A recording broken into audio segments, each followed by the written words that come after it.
Hello students. तो आज के लेक्चर में हम सुपरपोजिशन के ऊपर क्वेश्चन डिस्कस करेंगे। लास्ट लेक्चर जो हमने सुपरपोजिशन के ऊपर किया था उसमें हमने मोर देन टू मासेस की बात की थी, फोर्स एक्सर्टेड की बात की थी कि एक जब दो से ज़्यादा मास आ जाएं तो कैसे फोर्स लगाएंगे, बट वो लीनियर फॉर्म में थे। इस वीडियो में जो हम क्वेश्चंस डिस्कस करेंगे वो या तो किसी स्क्वायर फॉर्म में, ट्रायंगल फॉर्म में, इस तरह कुछ अरेंज होंगे। तो हम देखते हैं क्वेश्चन। फर्स्ट क्वेश्चन है कि there are three masses each of mass m placed at point A, B and C. तो हमने क्या करना है यहाँ पे, कैलकुलेट नेट फोर्स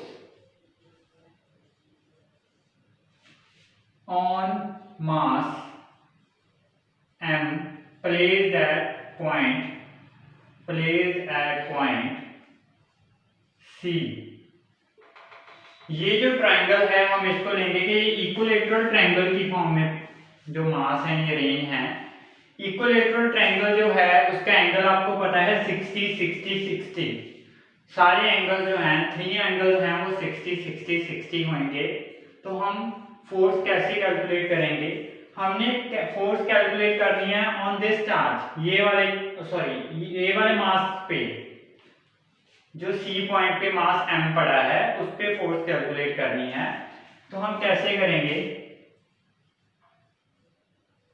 देखो, ये a वाला मास उसके ऊपर फोर्स लगाएगा, ये b वाला मास उसके ऊपर फोर्स लगाएगा। तो मीन फोर्स बिटवीन मासेस, जो ग्रेविटेशनल फोर्स होएगी, दैट इज ऑलवेज अट्रैक्टिव। तो a वाला मास इसको अपनी तरफ अट्रैक्ट करेगा, b वाला मास इसको अपनी तरफ अट्रैक्ट करेगा।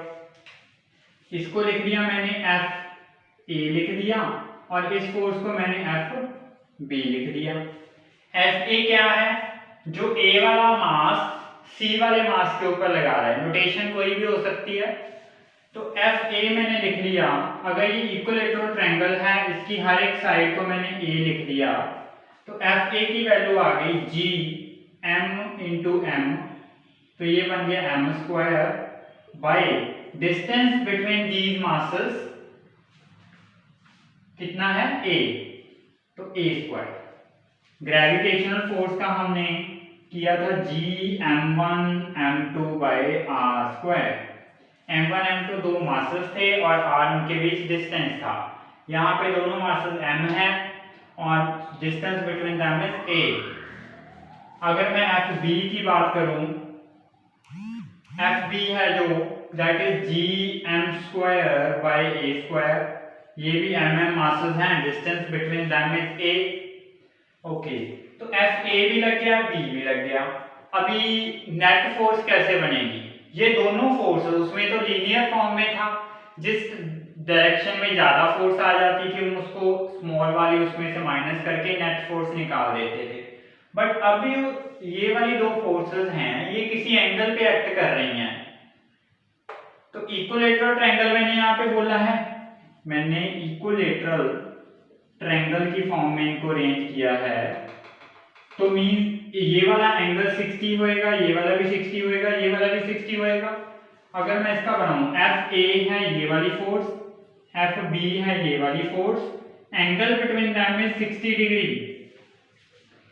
वेक्टर चैप्टर जो आपने पढ़ा है उसमें आपने दो वेक्टर्स हैं, एक दूसरे के साथ थीटा एंगल बना रहे हैं। तो रिजल्टेंट हमने कैलकुलेट किया था by triangular law of vector addition की एक डेरिवेशन भी करते हैं। फॉर्मूला था resultant is equal to under root of A vector का स्क्वायर प्लस बी वेक्टर का square plus 2ab cos theta. वही फॉर्मूला हम यहाँ पे लगाएंगे। देखो gm square by a square, gm square by a square. तो थोड़ा सा सिंपलीफाई करने के लिए मैं इसको भी f लिख देता हूँ, इसको भी f लिख देता हूँ। तो मेरी जो नेट फोर्स आएगी, ये जो रिजल्टेंट आएगी, आपको पता है ये इसको नीचे की तरफ लेके आ रहा है, ये वाला मास इसको नीचे की तरफ लेके आ रहा है। तो नेट इफेक्ट नीचे की तरफ, ये मास नीचे की तरफ आएगा। तो नेट हम वेक्टर लिखते हैं f square plus f square plus 2ab means 2f square cos theta. Theta यहाँ पे कितना है? Angle between these two forces is 60 degree. cos 60 degree, cos 60 degree होता है हमारे पास 1/2 f square plus 2f square into 1/2। ये आ गया under root 3f square mean under root 3f। f की वैल्यू कितनी है gm square by a square, ये बन गया under root 3gm square by a square. So this is net force on mass placed at point C. Okay, next जो question है visible है।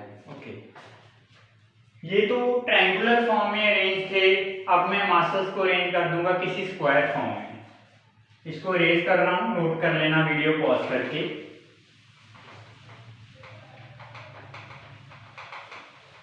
अगर अब मैं मासेस को किसी स्क्वायर फॉर्म में अरेंज कर दूंगा। ओके, स्क्वायर है, सपोज करो कि एक स्क्वायर है, उसके 4 कॉर्नर्स के ऊपर मैंने मास रख ली है। ये स्क्वायर है, इसकी साइड ए है, मैंने मासेस रख लिए m मास, यहां पे भी रख लिया m मास, और यहां पे भी m मास, और यहां पे भी m मास। ओके, ये पॉइंट्स दे दिए, A point, B point, C point, D point. ये आगे इसके डायगोनल्स जो ओ पॉइंट पे इंटरसेक्ट कर रहे हैं। इसी से आपके 2-3 क्वेश्चन कवर हो जाएंगे, ये वाले क्वेश्चन से 2-3 क्वेश्चन बन जाएंगे। तो देखो m m m m, यहां पे मैंने कोई पॉइंट लिख लिया O। फर्स्ट क्वेश्चन तो मेरा ये है कि कैलकुलेट करो, calculate net force on mass placed eight O। ये O पॉइंट के ऊपर कोई मास रख लिया मैंने m0, इसके ऊपर बताइए कितनी फोर्स लग रही है। देखो डायगोनल ये है, स्क्वायर का डायगोनल कितना होता है, ए ये है, ए ये है, तो डायगोनल होएगा √2a। तो ये वाली लेंथ डायगोनल का हाफ मींस √2a का हाफ, ये बन जाएगा a/√2। तो अब हम इसको सॉल्व नहीं करेंगे क्योंकि ये बिना सॉल्व किए ही ये हमारा क्वेश्चन सॉल्व हो जाएगा, कुछ लिखने की जरूरत ही नहीं पड़ेगी। ये वाला मास इस मास को अपनी तरफ अट्रैक्ट करेगा, gm square, gm m0 by distance का स्क्वायर, जितना डिस्टेंस ये वाला है उतना ही डिस्टेंस ये वाला है। ये सारे मासेस इक्वल हैं, तो ये फोर्स इस तरह बन जाएगी और ये फोर्स इस तरह बन जाएगी। ये दोनों फोर्स इक्वल एंड ऑपोजिट हो जाएंगी, कैंसिल हो जाएंगी, और इन दोनों मासेस की फोर्स कैंसिल हो जाएगी। तो नेट फोर्स जो आ जाएगी यहाँ पे, जो नेट फोर्स आएगी वो आएगी 0, क्योंकि सारे मासेस इक्वल हैं। ये इसको अट्रैक्ट कर रहा है, ये इसको अट्रैक्ट कर रहा है, सेम स्ट्रेंथ है, डायरेक्शन ऑपोजिट है, कैंसिल हो गई, ये इसको कर रहा है, ये इसको कर रहा है, नेट फोर्स 0 आ गई। अब थोड़ा सा चेंज करते हैं क्वेश्चन में। ये जो मास mm है ना, मैंने क्या किया, इसको मैंने कैलकुलेट कर लिया। ये मास है 2m और ये वाला मास भी है 2m। अब फोर्स जो है वो कैंसिल नहीं होएगी, ये 2m ऊपर mm है, तो A वाला जो फोर्स लगा रहा है मैंने लिख लिया FA है, ये C वाला लगा रहा है FC है। देखो पहले इनकी बात कर लेते हैं। FA जो है gm m0 बाय, अगर मैं ये वाला डिस्टेंस लिख लूं, ये वाला है a/√2, क्योंकि अगर ये स्क्वायर है a तो ये बनेगा √2a पाइथागोरस से। इसका भी हाफ करें तो ये बन जाएगा a/√2, यहाँ पे डिस्टेंस बन जाएगा मेरा a/√2। मैंने वो लिख लिया a/√2 का स्क्वायर, तो ये बन गया gm m0। a वाला मास है 2m, तो 2 बाहर आ गया, 2gm m0 bye a square, और √2 का स्क्वायर 2 बनेगा और वो ऊपर आ जाएगा, एक 2 और ऊपर आ गया, तो ये बन जाएगा 4GM_m0/a²। सी वाली फोर्स कैलकुलेट कर लो। जी एम, सी वाला मास m है, m0 distance is a/√2 again, तो a/√2 का स्क्वायर 2 ऊपर चला जाएगा तो नीचे बन गया a²। ये बन गया 2GM_m0/a²। और इनका नेट जो इफेक्ट आएगा, ए वाली फोर्स ज्यादा है जैसे हमने लीनियर में किया था, तो नेट इफेक्ट नीचे की तरफ आएगा।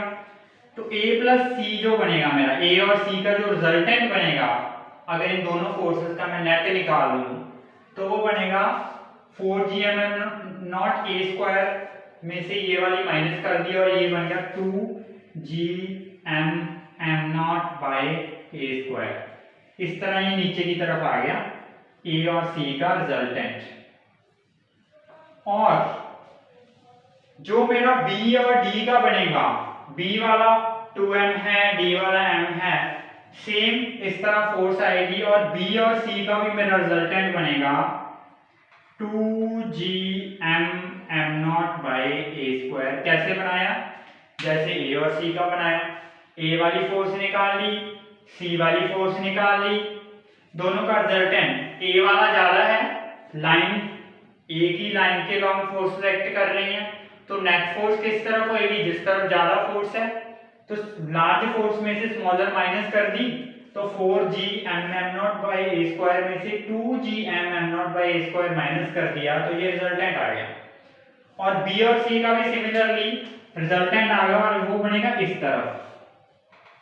ओके, यहां तक ये आ गया। अभी हमने तो नेट फोर्स कैलकुलेट करनी है। दोनों फोर्सेस है तो सेम मैग्नीट्यूड वाइज, तो इसको F लिख लें, इसको F, दोनों सेम है। तो आपको पता है कि डायगोनल्स जो हैं स्क्वायर के वो 90 डिग्री पे कट करते हैं। तो एंगल बिटवीन दीज टू, ये इसको एक्सपोज किया है, इसको एक्सपोज किया है, angle between them is 90 degree. अगर दो वेक्टर्स के बीच एंगल 90 डिग्री हो, दो वेक्टर्स के बीच एंगल 90 डिग्री हो, उनका रिजल्टेंट निकालना हो तो डायरेक्ट हम क्या करते हैं? Square sum under root. तो नेट फोर्स यहां पे जो बनेगी that is square sum under root, क्योंकि cos 90 जो cos थीटा आता है a² + b² + 2ab cos theta, cos 90 0 होता है वो, तो 2ab cos थीटा वाली टर्म 0 बन जाएगी। तो ये बनेगा f² + f², ये बन गया √2f², ये बन गया √2f। तो नेट फोर्स हमारी f की वैल्यू क्या है? f की वैल्यू पुट कर दो, √2 तो है ही है, f की वैल्यू है 2GM_m0/a²। तो ये आ गई मेरी नेट फोर्स। एक चीज मैं आपको दोबारा बता देता हूं, a/√2 कैसे लिया। स्क्वायर की साइड a होती है, एंगल 90 डिग्री होता है। अगर मैं पाइथागोरस लगाऊं तो पूरे डायगोनल की लेंथ मेरे पास √2a आएगी। तो ये वाला डिस्टेंस डायगोनल का हाफ है, √2a का डिवाइडेड बाय 2 किया, सॉल्व करके मेरे पास a/√2 आ गया। यहाँ पे a/√2 का स्क्वायर और एक जो √2 में का स्क्वायर करके 2 आएगा वो ऊपर चला गया। तो ये क्वेश्चन आई होप आपको समझ आ गया होगा। नेक्स्ट, इस क्वेश्चन को करने का एक और तरीका था, वो हम देखते हैं। इसको रेज कर रहा हूं मैं, इतना कुछ करने की जरूरत ही नहीं थी, इसको मैं रेज कर रहा हूं। पहले हमने a निकाला, फिर c निकाला, फिर a और c का रिजल्टेंट निकाला, फिर b और c का रिजल्टेंट निकाला, फिर उन दोनों का निकाला। कुछ भी नहीं है, हमने किया है कि जो चारों मास m और यहाँ पे m0, तो ये जो इससे पहले वाला क्वेश्चन था, ये थर्ड है, इससे पहले इस पे नेट फोर्स 0 आ रही थी, सारी फोर्सेस इक्वल एंड ऑपोजिट होके कैंसिल हो रही थी। तो अगर मैं इस 2m को स्प्लिट करके मैं लिख लूं m + m, तो m इनका तो 0 ही आ गया, बचा क्या? 2m बच गए, एक m का निकाल लिया, G M M naught A by root two का स्क्वायर, और इसका बन गया 2 GM M0 by A square. इनका रिजल्टेंट कर दिया root two times of this directly. Okay, इसको हो गया ये। अभी स्क्वायर फॉर्म में बहुत सारे क्वेश्चंस बन सकते हैं। एक क्वेश्चन मैं दे रहा हूं, वो आपका होमवर्क है।